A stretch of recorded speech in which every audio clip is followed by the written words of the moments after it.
guys. It's currently 3:45 a.m. Papunta ko ng work. Kasi nag-text, di ba? Na-share ko na to sa inyo. Past vlog. Na nag-text yung amo ko ng if kami ba available ngayong Sunday. It's Sunday ngayon.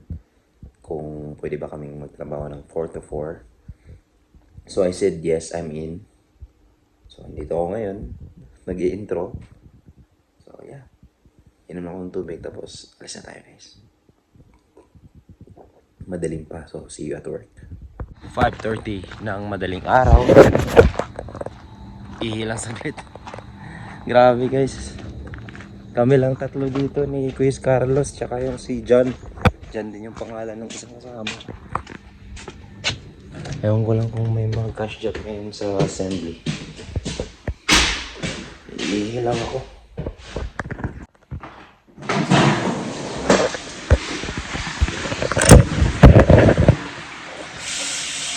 Ganda dito guys. Ang toilet. Portable lang. Pwede lang kukunin. Kayang-kaya ng forklift.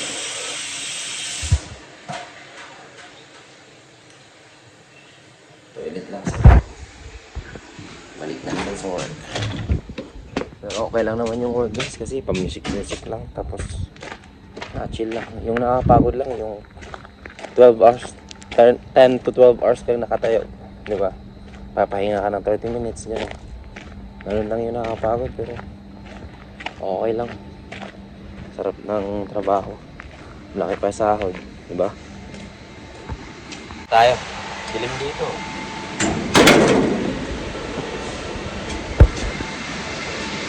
Ikaw duman sa likod. Ayan o. May road sa loob. Maingay lang. Kaya mamaya, kabig ko kayo. Yo, mic test. Yun o, may ano na po, may mic. Try lang, try. Hi, nak. So, yun guys. Break time, 8:30. Anong oras na lab? So, kakain lang ako guys. Meron akong 1 cup of rice and ano sa tawag ni? Chorizo. Longganisa. Tama, di ba? Longganisa. Oh, yeah. Kain lang ako guys. Tapos, gusto niyang kunin. Ayun lang. Daddy lang. Ha? Try natin tong mic. Daling ko kaya ito sa work lab. Kain lang ako guys. Baka malobat kasi. Hinahin sa daw lang. Yo. What's up? Tingnan ako ha. Yo guys. So, papunta kami kay La Papa. And sabay na rin namin si Jasmine. Say hi, Jasmine. Hi. Show to the camera. Show your big forehead. Anyway, papunta na kami doon guys. Gagawin ko lang yung yung sasakyan na dapat dati pa. Pero sobrang busy kapag may free time lang talaga. Punta kami doon and oras natin is 4:20 PM na. Hopefully masolda ko yung wire doon. At least yun lang para next time babalot na lang natin ng electrical tape tapos welding na tayo doon sa gamit ko pala yung guys.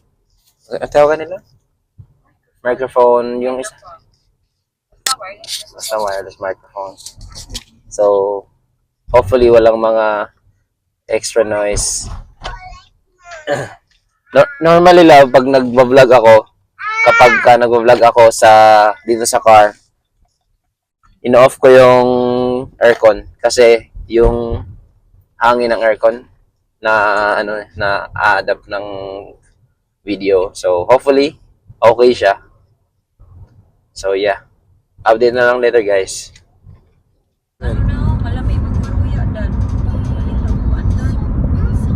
Yo, guys. So, nandito na kami sa bahay. Ito yung isusulda ko. Yung sasakyan, guys. Ganda pa rin to, guys. Wala lang linis. Yun, ganda pa niyan, guys. So, may bumper na sa bahay.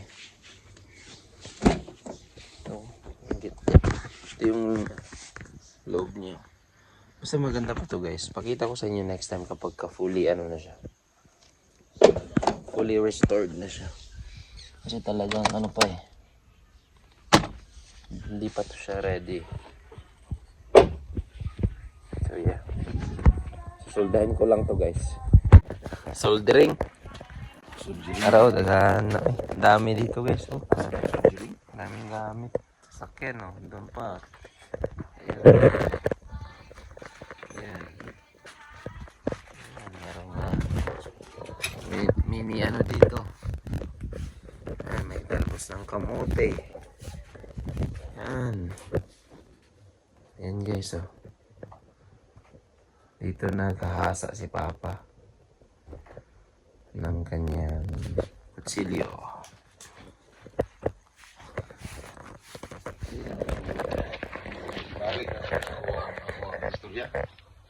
Ito ang salarin ng lahat. Maraming ka ng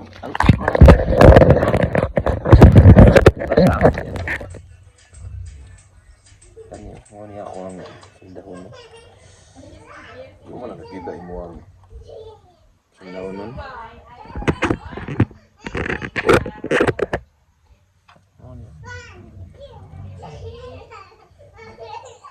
Wala ni nagsudlag. Dili ni madaot pa. Sudlag tubig ba?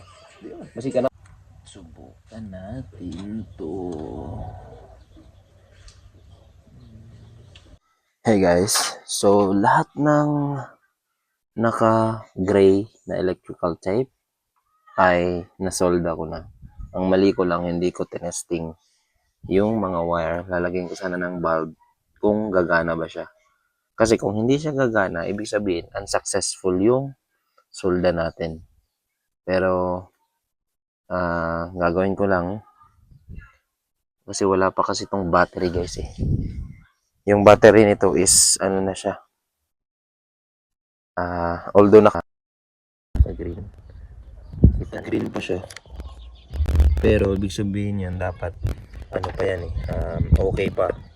Kaya lang, hindi lahat guys yung kulay na yan is accurate. Ito talaga wala na to. Negative na to, wala na. Hindi na siya aandar. So, kailangan ng bagong battery. So, isi-series muna namin sa ibang car para makapag-produce siya ng electric. So, ang gagawin ko na lang, antayin ko si Papa para ma-series siya. Tapos, matry namin ito. Paanda rin. Kasi may mga bulb na rin yan. So, kwento ko lang guys kung paano nangyari to. Ginawa ko kasi, ito kasi may damage to dito guys, yan. Kasi nabunggo siya. Ito na yung damage niya. Ito yung damage niya guys. Ayan o. Kita nyo, UP talaga yan. Ito na yung bago. Bumili ako ng bago. Yan. Wala siyang UP. Solid siya. Ito yung luma, ito yung bago. So, yung bago, lalagay ko dito. I-welding namin ni Papa. Dito, pag ganyan. So, ang nangyari, nung pinutol namin to, natamaan yung wire. Kaya nagsasolda ako. Pero hopefully, gagana siya. Kasi before gumana naman siya, yung hindi pa naputol. Kasi ito, tinamaan din to guys, yung mga konting ano nito, tinamaan din siya nung na-disgrace siya. Sabi nila nabunggo daw sa traffic light. Pero hindi pa siya hindi pa na anong tawag dito, hindi pa siya na-declare as written off. Nabundo lang siya tapos tinambay na nila. Actually, meron pa siyang 1 month na registration. Ang binili ko lang kasi yung hood, tinamaan din yung hood. Ito yung luma na hood. Gusto ko lang maging transparent guys, para at least alam nyo kung saan nanggagaling yung sasakyan namin. Ayan, yung hood. So doon mismo, yun ang sa gilid. Kita ko sa inyo kung saan yung damage. Dito yung damage guys. Ayan. Yan, yung damage. Na UP siya. So, first option namin is first option talaga namin is ibabalik lang siya sa dati. Tapos lalagyan namin ng filler. Pero same cost lang siya kung bibili kami ng bagong hood. Which is ito na. Ito na yung hood, guys. Iba lang ng kulay pero nagpe-paint naman kami. So pipinturahan lang namin. Yan. Yung walang damage, you know. Kulay blue to, guys. Hindi nyo lang medyo wala lang siyang sa camera. Wala siyang pinagkaiba sa camera. So yung luma black, tapos ito yung blue. Mabigat kasi kaya hindi ko mapakita, guys. So ito yung black na sasakyan, guys. Kulang lang siya. Kulang lang siya ng linis, diba? May grasa-grasa siya. Ano? Pero ang gagawin ko lang dito, guys, ibabuffing ko lang to. Papalish ko lang. Kasi wala naman siyang wala siyang taksa talaga, guys. Wala siyang scratches, yan. Gulong, maganda pa yung gulong. Tapos bumili na rin ako ng headlight kasi yung headlight yung pinaka-main na natamaan talaga. Ito okay siya, left. Yung right lang. Tapos yung fender, guys, nakabili na rin ako ng fender na kulay blue din kasi same kulay nun. Pero napinturahan ko na, yan Pinturahan ko na, guys. Same color na siya nito. Match na siya. Mas malinis lang to kasi ito hindi ko pa nalinis. Ito alikabok lang pero yan, mas makintab na siya kaysa dito. So yeah, ito yung fender, guys, na bago. Yung luma hindi ko alam kung saan yung luma. Yung luma ata nasa bahay. Yeah, nasa bahay yung luma. So far wala naman. Maganda pa yung engine niya, guys. Yung walang leaking. Chinek na namin lahat yan. Meron kaming OBD reader, scanner. Ang problema lang niya is yung sa battery, sa airbag, kasi lumalabas siyang low voltage. So ibig sabihin nun, wala na siyang battery. So pag napalitan na, okay na yun. Tapos dito naman, yeah, so far wala siyang engine, no fault siya. Pass siya sa engine. So ito yung niya, guys. Build date niya 2007. Yan. 2007 na So yeah, actually, guys, maganda pa talaga siya, guys. Yung bumper nasa bahay pa, guys. Same din siya ng kasi isang sasakyan lang din kinuhanan ko. Yung hood nandun, yung bumper nasa bahay, pero same kulay lang siya nun. Kasi yung bumper dito, guys, actually kaya pa siyang i-fix. Kaya lang mag-take siya ng ilang days din kasi may trabaho kami syempre. Tapos i-filler pa namin. So it takes time kung namin siya. I-fix talaga. Pero yun nga, sa panahon ngayon, guys, time is gold. Kasi kapag kunwari bumili na lang ako ng bagong hood, sasander ko na lang ng rough sander. Tapos pinturahan ko na lang. Mas madali 'yon kasi may mga compressor naman kami dito. Tapos yung pintura, madali lang, bibili lang kami ng pintura.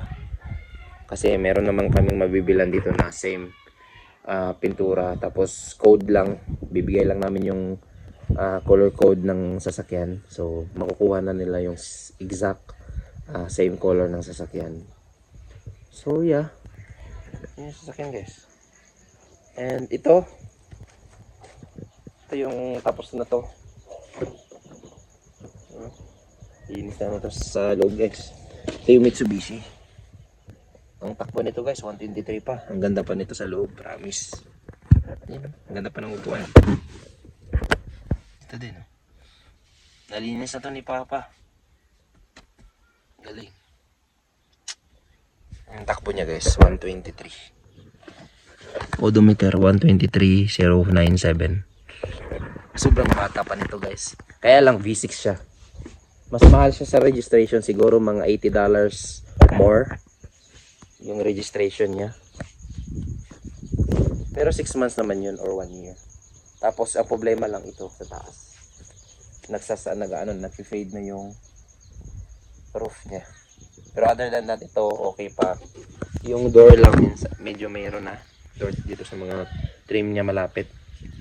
Yan dito. Pero other than that, wala na siyang ibang problema. Tapos may tow bar pa siya.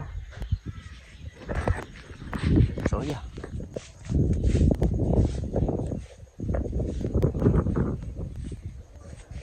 Yan guys. Ganda po niya sa sasakyan yan guys. Pag naayos ko yan, hopefully mapinturahan ko na rin yun. Para at least actually guys, mas pinipili ko kasi matapos muna yung ikabit yung bakal dito.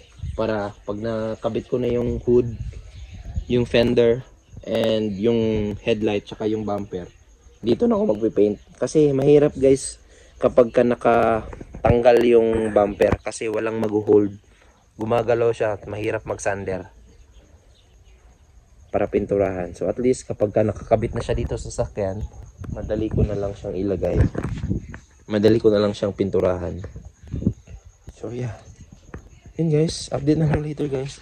Tapos na ako sa pagsolda. Ligpitin ko na lang tong mga wire para hindi magalit sa akin si Papa.